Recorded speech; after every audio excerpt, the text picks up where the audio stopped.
A Anvisa criou um comitê técnico de emergência para varíola do macaco. O objetivo é criar ações coordenadas para monitorar os casos da doença. Já são quase 980 só aqui no Brasil. Nós convidamos o presidente da Sociedade Brasileira de Virologia, Flávio Fonseca, para conversar com a gente, explicar melhor quais são as maneiras de se prevenir, também para sabermos quais são os sintomas que podem gerar um alerta, já que os casos não param de aumentar aqui no nosso país. Doutor, boa tarde, bem-vindo. Queria começar falando com o senhor sobre o seguinte: muitas vezes, conversando com médicos, está sendo difícil identificar as lesões. Se de fato seriam lesões da varíola dos macacos, em alguns casos as lesões nem aparecem. Como identificar, então, um sintoma que realmente parece ser dessa doença e merece mais atenção, doutor? Boa tarde, é um prazer estar aqui conversando com vocês.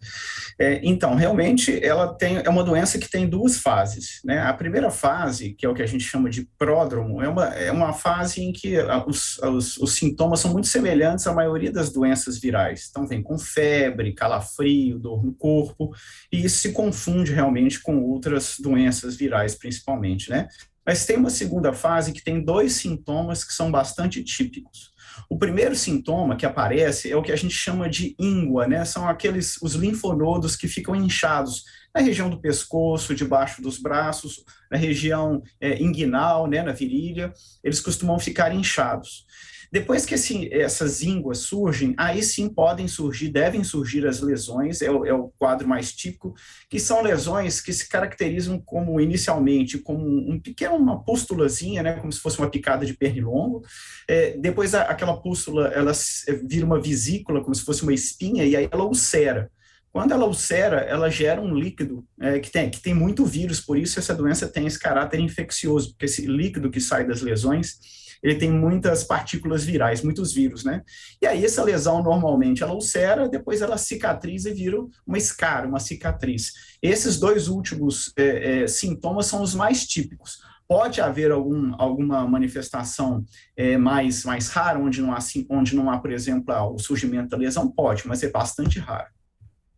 Doutor Flávio, só para a gente entender o contágio, como é que se dá. O senhor dizia aí que pode estar, às vezes, encoberto por uma roupa que a pessoa esteja vestindo e tal, porque são certas regiões não tão usuais, né? Neste caso, por exemplo, pode ter um contágio na roupa, pode ter um contágio na mesa, pode ter um contágio num prato, num talher, pode passar essa doença desta forma ou não?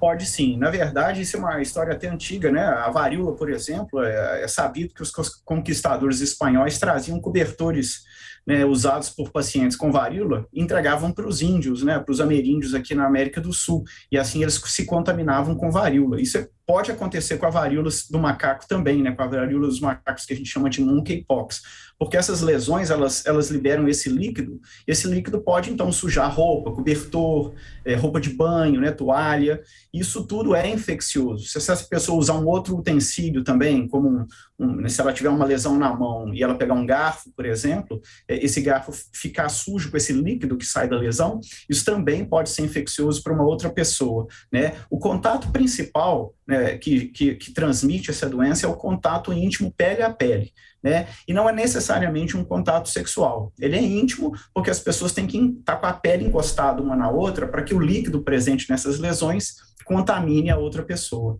Sim, então o contágio, a transmissão, doutor, é sempre feita por esse líquido que sai das lesões. Ainda que seja feito através de uma superfície, ou de um cobertor, ou de uma roupa de cama, é a partir desse líquido. O que, por exemplo, transmissão pela saliva, pelo ar, isso não acontece.